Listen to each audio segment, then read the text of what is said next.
memang ada peraturan baru, Pak, Permenpan 6 tahun 2022 ya, Pak. Mungkin Bapak Ibu kaget mungkin ya, Pak, ada Permenpan baru 1 semester langsung diganti dengan peraturan baru begitu ya, Pak. Namun intinya Bapak Ibu pada prinsipnya sama Bapak Ibu, namun nanti ada beberapa hal yang kita ubah, beberapa hal yang terlalu rigid di Permenpan sebelumnya Bapak Ibu, kami lebih sederhanakan lagi di Permenpan Pengelolaan Kinerja Pegawai ASN ini, Permenpan nomor 6 tahun 2022.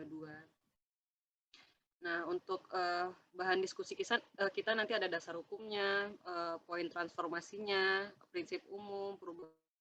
Berdasarkan ini Pak, tadi kita sudah sampai di Permenpan 8 2021, lalu dilakukan penyesuaian Pak sehingga diterbitkanlah Permenpan 6 tahun 2022 tentang pengelolaan kinerja pegawai ASN, yang mana bukan hanya turunan dari PP 30 tahun 2019 tentang penilaian kinerja, tapi juga sekaligus menjadi turunan dari PP 49 tahun 2018 tentang manajemen P3K. Nah, untuk transformasi pengelolaan kinerja pegawai ASN, memang dari Permenpannya berubah ya Pak judulnya, menjadi Permenpan Pengelolaan Kinerja ASN, karena di dalamnya tidak hanya mengatur PNS saja Pak. Kalau dulu kan sistem manajemen kinerja PNS, sekarang juga di Permenpan ini mencakup pengaturan mengenai kinerja P3K. Lalu tanggal 27 Juli tahun lalu Pak, Bapak Ibu, Bapak Presiden telah melaunching core value kita, core value berakhlak. Nah, ini kami jadikan sebagai perilaku kerja yang akan mempengaruhi predikat kinerja ASN. Lalu di Permenpan ini juga, karena kita ada penyederhanaan birokrasi, kita membuat bagaimana SKP ini SKP ini menjadi sesuai gitu dengan mekanisme yang agile. Bagaimana kalau satu orang itu berada di beberapa tim yang berbeda, bagaimana kalau diberi penugasan, nah kita mengakomodir bagaimana mengisi SKP-nya seperti itu. Dan yang terakhir yaitu Permenpan 8 2021 berupaya mengintegrasikan SKP dan angka kredit Bapak Ibu. Nah, di sini kami memisahkan kembali antara SKP dan angka kredit, karena angka kredit itu sendiri memang subject to reform juga di Kementerian Pan-RB, di mana yang predefined task atau yang sudah didefinisikan di butir-butir kegiatan di Permenpan tidak lagi menjadi acuan utama dalam menentukan kinerja pegawai. Namun klarifikasi dan ekspektasi dan dialog kinerja yang lebih diharapkan dilakukan oleh pimpinan dan pegawai.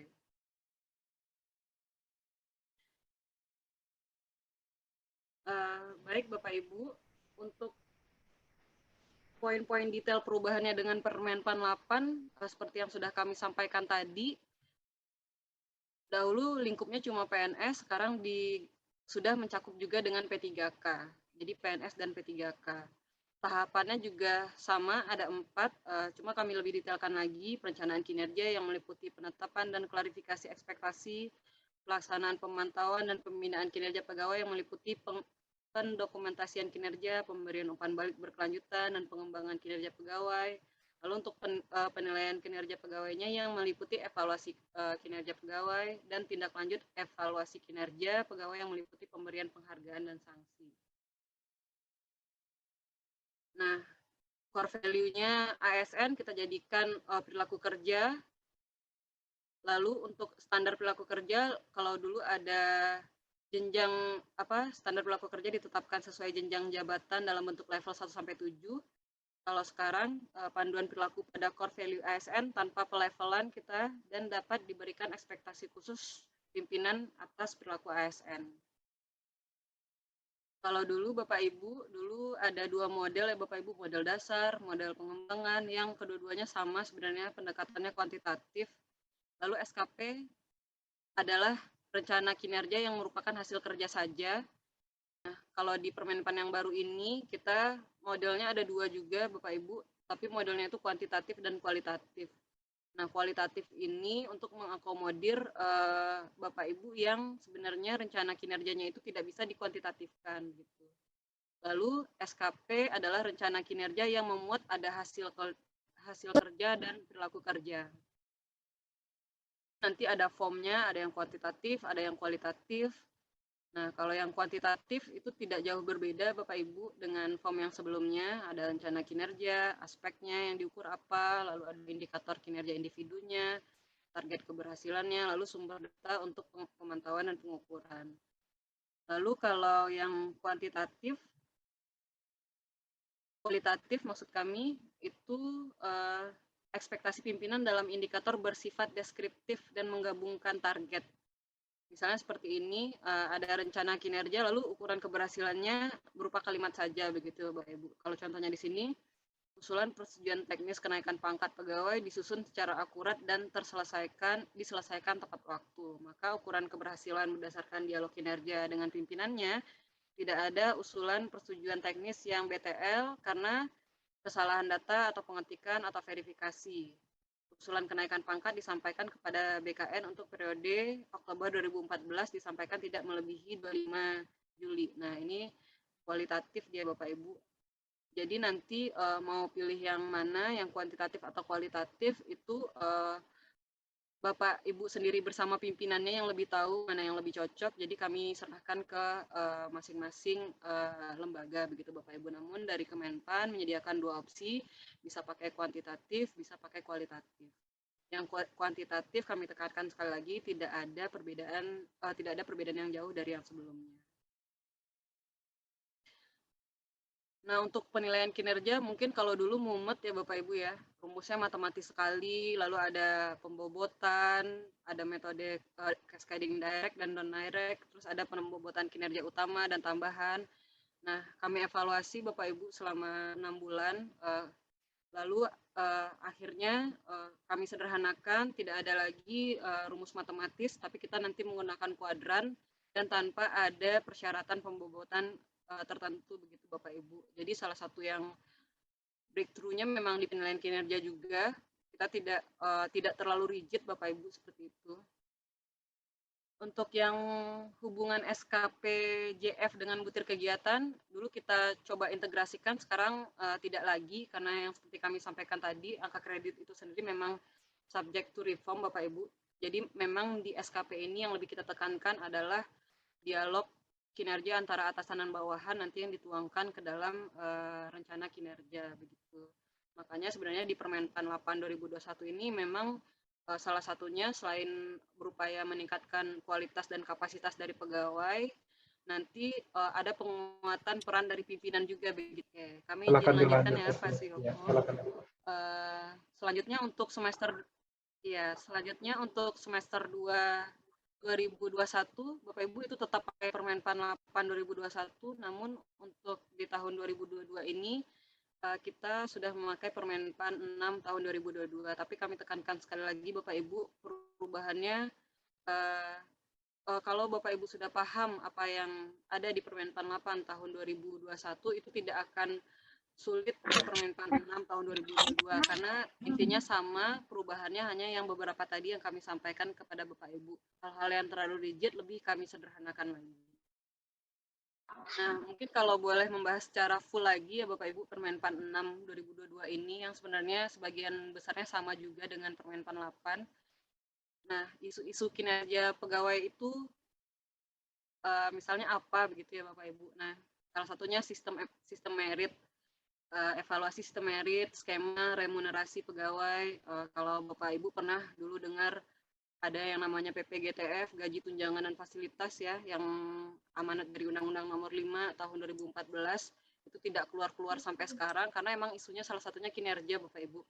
Bagaimana memberikan tunjangan kinerja itu berdasarkan capaian kinerja individu begitu Bapak Ibu. Kalau sekarang kan bukan seperti itu ya Bapak Ibu, tapi berdasarkan hasil RB-nya, ada tukinnya, lalu seorganisasinya sama, yang membedakan tukinnya adalah kelas jabatannya. Nah, kita ubah hal yang seperti itu Bapak Ibu, agar nanti ini juga menjadi patokan dari sistem penggajian yang baru. Lalu di PP 46 2011 yang dulu kata-katanya adalah kerja, berubah menjadi kinerja. Dan nanti ada evaluasi RB juga yang dimana Permenpan kita itu mengharapkan adanya keselarasan kinerja antara organisasi dengan kinerja individu. Nah, kelemahan dari kinerja pegawai yaitu yang pertama, pemahaman indikator kinerja, bagaimana pegawai itu perlu memahami bagaimana menyusun indikator kinerja yang ukuran keberhasilan kinerjanya yang SMART, yaitu spesifik, measurable, achievable, relevan, dan time-based. Lalu sistem manajemen kinerjanya, pegawai perlu memahami bahwa kinerja individu dikelola dalam suatu proses yang sistematis dan memiliki tujuan yang akhir untuk mengembangkan kinerja pegawai, bukan hanya menilai.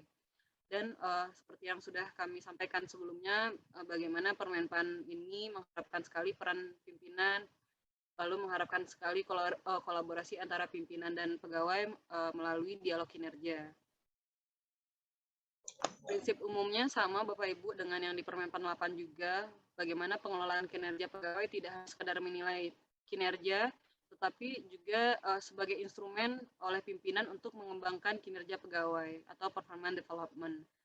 Lalu pengelolaan kinerja pegawai tidak hanya sekedar merencanakan di awal dan mengevaluasi di akhir, jadi ditetapkan SKP-nya di awal, statis, tidak berubah-ubah, terus akhir tahun dinilai. Tapi kita upayakan bagaimana fokus pada bagaimana memenuhi ekspektasi pimpinan. Lalu pentingnya intensitas dialog pimpinan pegawai dalam pengelolaan kinerja. Lalu kinerja individu harus mendukung keberhasilan kinerja organisasi.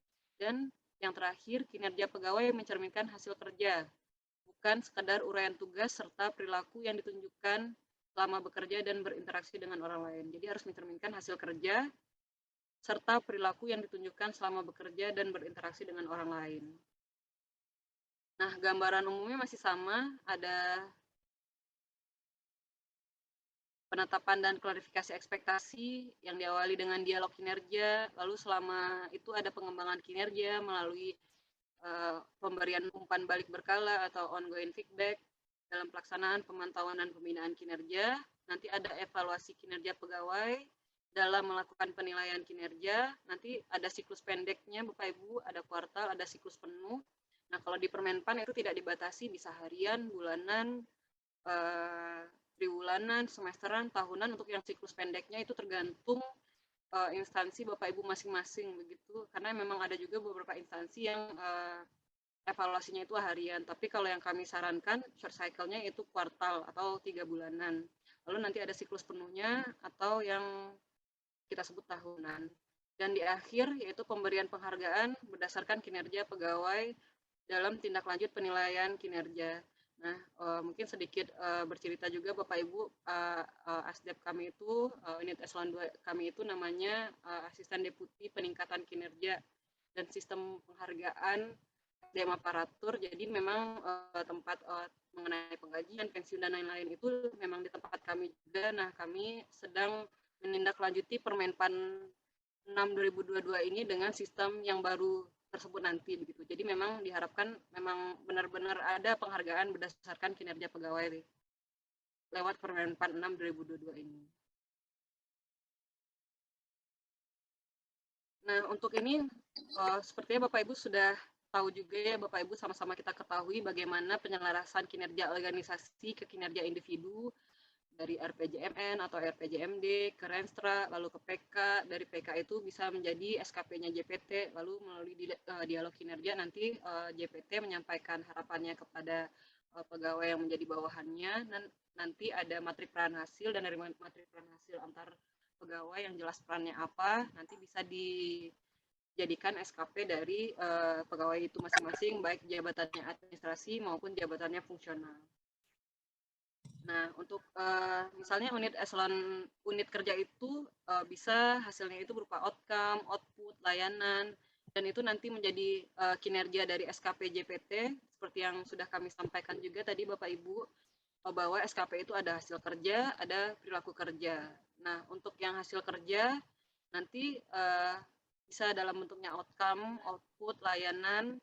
Nah, nanti kan untuk mencapai hasil kerja ini tentunya pimpinan kita punya rencana aksi, punya inisiatif strategis. Memang nanti matrik peran hasil pegawai itu Bapak Ibu yang akan menjadi SKP dari pegawai di bawah JPT. Nah, untuk rencana kinerja hasil kerja itu tentunya didapatkan dari dialog kinerja antara pimpinan kita atau pejabat penilai kinerja atau ketua tim dengan pegawai atau anggota tim. Tentunya dialog kinerja itu Bapak Ibu disertai juga dengan dialog tentang ukuran keberhasilannya. Nah, terhadap rencana kinerja juga didialogkan bagaimana sumber daya yang dibutuhkan, skema pertanggungjawaban, serta konsekuensi. Nah, kira-kira seperti ini Bapak Ibu ilustrasinya. Seperti yang sudah kami sampaikan tadi, bahwa SKP itu bukan dokumen statis yang di awal sudah ditetapkan, tidak bisa diapa-apakan, lalu dinilai di akhir. Nah, di Permenpar ini dicoba SKP itu adalah dokumen dinamis, Bapak Ibu. Jadi misalnya dari awal sudah ada penugasan dan klarifikasi ekspektasi dari pimpinan, itu nanti ada materi peran hasilnya, kita masukkan ke SKP, lalu di tengah jalan ada umpan balik dari pimpinan kita, lalu bisa jadi di tengah jalan ada perubahan, ada penugasan baru begitu Bapak Ibu. Nah, ini bisa langsung kita masukkan ke SKP kita. Nanti ada umpan balik lagi. Nah, nanti di triwulan pertama ada evaluasi periodik atau penilaian kinerja yang periodiknya. Lalu nanti begitu siklusnya berulang, jadi di tengah jalan bisa terjadi penugasan baru yang bisa langsung kita masukkan ke SKP. Jadi bisa saja SKP yang di awal nanti bisa berubah begitu di akhirnya begitu Bapak Ibu. Nah, inilah transformasi SKP tersebut, bagaimana yang dulu kalimat-kalimat dari SKP itu berbasisnya aktivitas atau kegiatan tugas jabatan. Kita tidak mengharapkan lagi seperti itu Bapak Ibu, tapi kita mengharapkan ke kinerja berbasis hasil dari cascading melalui dialog kinerja begitu. Jadi rencana kinerjanya memang bentuknya hasil begitu ya Bapak Ibu. Lalu nanti ada ukuran keberhasilannya atau kita sebut IKI, indikator keberhasilan individu yang SMART tadi. Dokumennya tidak lagi statis tapi dinamis. Lalu direviewnya secara periodik melalui ongoing feedback. Tidak hanya ditetapkan di awal dan dinilai di akhir. Nah, ini juga untuk SKP tadi bukan hanya hasil kerja ya Bapak Ibu, tapi ada perilaku juga. Nah, ini perilaku ini sangat penting sekali. Bapak Presiden tanggal 27 Juli 2021 sudah menetapkan core value kita, yaitu berakhlak, berorientasi pelayanan, akuntabel, kompeten, harmonis, loyal, adaptif, dan kolaboratif. Nah, pimpinan juga dapat memberikan ekspektasi khusus terhadap perilaku kerja pegawai berdasarkan panduan perilaku atau core value berakhlak. Nah, dari core value itu ada panduan-panduan perilakunya, misalnya kalau berorientasi pelayanan, yaitu memahami dan memenuhi kebutuhan masyarakat, ramah, cekatan, solutif, dan dapat diandalkan, melakukan perbaikan tiada henti. Dan begitu juga dengan core value yang lain, ini sudah ada panduan perilakunya. Nah, skema penetapan dan klarifikasi ekspektasi ini sama Bapak Ibu dengan Permenpan sebelumnya, bisa dengan metode cascading direct atau direct cascading, bisa membagi dari pimpinan ke kita, bisa membaginya itu berdasarkan aspek atau tahapan, bisa pembagiannya itu berdasarkan wilayah, bisa pimpinan itu membagi berdasarkan beban target kuantitatif, atau bisa juga dengan non-direct cascading, contohnya membagi pekerjaan itu melalui layanan atau produk. Nah, dari hasil dialog kinerja nanti ada matrik peran hasil. Dari matrik peran hasil itu sudah tergambarkan rencana kinerja dan ukuran keberhasilan dan target yang nanti bisa kita jadikan dasar sebagai SKP pegawai.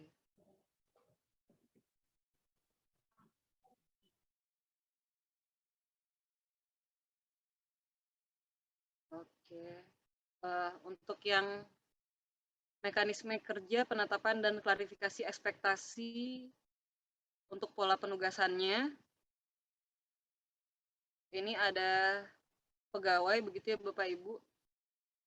Nah, ini sebenarnya yang mekanisme yang agile tadi Bapak Ibu, bagaimana Presiden memerintahkan untuk melakukan penyederhanaan birokrasi, tidak ada lagi eselon 3 dan eselon 4 kecuali di unit-unit tertentu yang masih membutuhkan. Nah, nanti bisa saja nanti penugasan dari pegawai itu berasal dari berbagai pimpinan begitu Bapak Ibu, bisa saja dari dirjen lain menugaskan ke ada anggota tim yang bagus begitu lalu ditugaskan oleh dirjen lain, itu bisa saja terjadi. Jadi pegawai dapat memperoleh penugasan secara mandiri dan atau dalam tim atau squad. Penugasan kepada pegawai dilakukan oleh pejabat penilai kinerjanya dan dapat juga dilakukan oleh pejabat lain dalam satu unit atau lintas unit, bahkan dalam instansi lintas unit antar instansi jika diperlukan begitu Bapak Ibu. Jadi nanti apapun penugasan dari unit lain itu bisa kita masukkan ke SKP kita.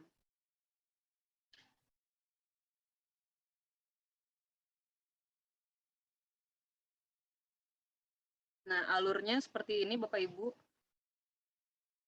Jadi jika pimpinan lain ingin menugaskan anggota di bawah unit lain, tentunya nanti misalnya Dirjen 2 meminta penugasan kepada Dirjen 1, lalu Dirjen 1 dapat mengkoordinasikannya ke Ses Ditjen, lalu dari Ses Ditjen menyampaikannya ke Direktur A, dan Direktur A nanti menyampaikan ke anggota timnya. Jadi tentu saja pemberian penugasan itu tidak langsung dari Dirjen 2 ke anggota tim, tapi tentu saja Dirjen 2 ini melakukan dialog dengan Dirjen 1. Ada koordinasinya begitu. Jadi apabila penugasan dilakukan oleh pejabat lain yang bukan pejabat nilai kinerja, maka penugasan tersebut disampaikan dahulu kepada pejabat nilai kinerjanya. Pejabat penilai kinerja dapat mengkoordinasikan dengan pimpinan unit supporting untuk penunjukan pegawai yang akan ditugaskan atau langsung melalui platform teknologi jika sudah tersedia. Penugasan tidak dapat disampaikan langsung kepada pegawai yang bersangkutan tanpa pengetahuan pejabat penilai kinerja. Jadi nanti walaupun nanti dapat penugasan dari Dirjen 2 ini, Bapak Ibu, tetap saja nanti pejabat penilai kinerjanya adalah Direktur A dari pegawai ini, begitu Bapak Ibu. Direktur A tetap menjadi pejabat penilai kinerja dari si pegawai ini. Terkait dengan tugas-tugas yang disampaikan Dirjen 2 ini misalnya terhadap pegawai ini, nanti Dirjen 2 ini bisa menyampaikan pada pejabat penilai kinerja bagaimana terhadap tugas tambahan yang diberikan kepada pegawai. Nah, pegawai dapat secara voluntary atau sukarela bergabung untuk penugasan di unit kerjanya atau di unit kerja lain yang membuka kesempatan sepanjang disetujui oleh pejabat kinerjanya. Jadi juga bisa dilakukan melalui inisiatif dari pegawai.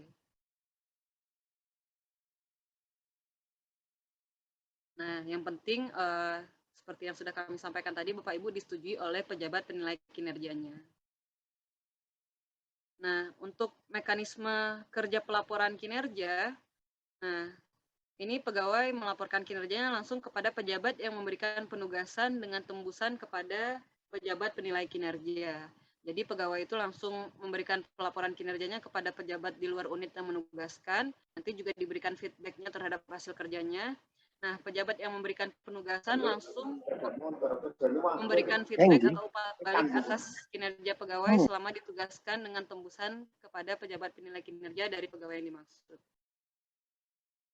Nah, tadi mengenai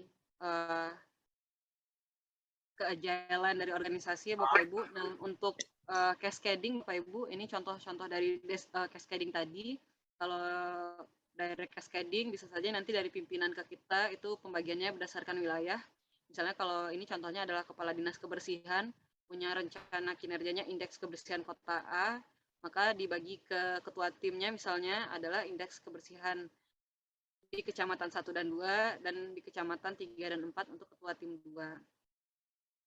Nah, untuk direct cascading non direct, nah ini membagi ke kita ke bawahan yaitu dengan layanan atau produk. Misalnya Kepala Dinas Kebersihan indeks kebersihan kota A ke ketua tim 1 dan tim 2 itu dibagi-baginya itu berdasarkan layanan dan produk. Misalnya ini tersedianya alat kebersihan, ini kan produk ya Bapak Ibu, lalu ada tersedianya petugas, meningkatnya kapasitas petugas kebersihan. Kalau ini ada layanan, tersedianya layanan pengangkutan sampah rutin. Nah, ini adalah contoh-contoh dari cascading non-direct. Tersedianya perda, makin banyaknya masyarakat yang mengetahui perda kebersihan kota A. Nah, ini matrik peran hasil satu level ini sama Bapak Ibu dengan Permenpan 8. Jadi memang nanti di matrik peran hasil itu ada nama dan jabatan pegawai. Lalu nanti untuk JPT Pratama langsung kita tuliskan IKI 1, JPT, IKI 2, IKI 3-nya jika punya 3. Lalu nanti dari JPT, dari pimpinan membagi ke JA dan JF. Nah, bisa saja satu IKI itu diintervensi oleh JA dan JF, atau bisa saja satu IKI itu hanya diintervensi oleh beberapa dan tidak seluruhnya. Nah, dari ketua tim kerja yang sudah dapat matrik peran hasil sudah dapat ekspektasi dari pimpinannya, nanti kalau bisa dibikinkan matrik peran hasil selanjutnya untuk pembagian perannya dengan anggota-anggota timnya, yang sebenarnya sama sistemnya dengan yang pertama tadi, Bapak Ibu. Nah, nanti untuk form SKP-nya bisa kita langsung adopsi dari matrik peran hasil, yang mana peran hasil atau rencana hasil kerja. Nah, misalnya ini contohnya SKP dari JA dan JF ya Bapak Ibu, anggota dari tim, nanti bisa dimasukkan rencana kinerja pimpinan yang diintervensi itu apa, lalu rencana hasil kerja apa, itu diambil dari matrik peran hasil, lalu nanti kita masukkan aspek untuk indikator kinerja individunya apa, lalu dimasukkan targetnya. Nah, untuk kualitatif pun sama sebenarnya Bapak Ibu, diambil dari matrik peran hasil. Nah, yang menjadi sebelumnya yang menjadi perbedaan antara hasil kerja utama dan tambahan adalah hasil kerja utama itu adalah langsung dari pimpinan kita, dari pejabat penilai kinerja kita, sedangkan hasil kerja tambahan itu adalah dari ketua tim lain gitu, atau dari pimpinan lain, itu kita jadikan sebagai hasil kerja tambahan. Jadi yang membedakan utama dan tambahan adalah yang utama langsung dari pimpinan kita, yang tambahan dari ketua tim lain atau pimpinan lain. Sama juga dengan kualitatif, bedanya tadi kalau rencana kinerjanya langsung kita adopt dari matrik peran hasil, nanti ditambahkan ukuran keberhasilannya apa. Bisa juga dituliskan penugasannya dari siapa, begitu ya Bapak Ibu. Nah, untuk tambahan juga, misalnya kalau ada ketua tim lain yang menugaskan, siapa yang menugaskan, gitu Bapak Ibu. Ini sama dengan Permenpan 8 juga, piramida indikator kinerja individu sesuai level jabatan. Bagaimana kita yang di level bawah itu outputnya kendali tinggi, karena misalnya kalau pegawainya bertugas mengumpulkan data, itu sangat tergantung sekali kepada pegawai tersebut kebenaran dari datanya. Nanti IKI-nya ada kualitas, kuantitas, waktu, juga nanti sampai JPT itu lebih ke target organisasi. Nanti bentuknya bisa outcome, intermediate outcome, atau output kendali rendah. Nah, panduan penentuan target, untuk penentuan target itu sesuai dengan kebijakan yang berlaku, data terkini atau baseline data, ekspektasi penerima layanan, rasionalitas dan challenging, direktif pimpinan, dan kondisi internal dan eksternal organisasi. Dan diharapkan targetnya itu bukan standar mutlak ya Bapak Ibu. Target kinerja idealnya tidak bernilai absolut begitu, dan memungkinkan adanya toleransi kesalahan atau room of error. Dikecualikan untuk pekerjaan yang berkaitan dengan nyawa, cedera, pelanggaran keamanan nasional, dan kerugian moneter yang besar, yang tentunya disusun berdasarkan dialog kinerja pimpinan dan pegawai yang bersangkutan. Nah, ini form SKP-nya sama sebenarnya Bapak Ibu. Untuk yang hasil kerja, nanti sebenarnya dilanjutkan di bawahnya lagi ada yang perilaku kerja. Ini yang kuantitatif.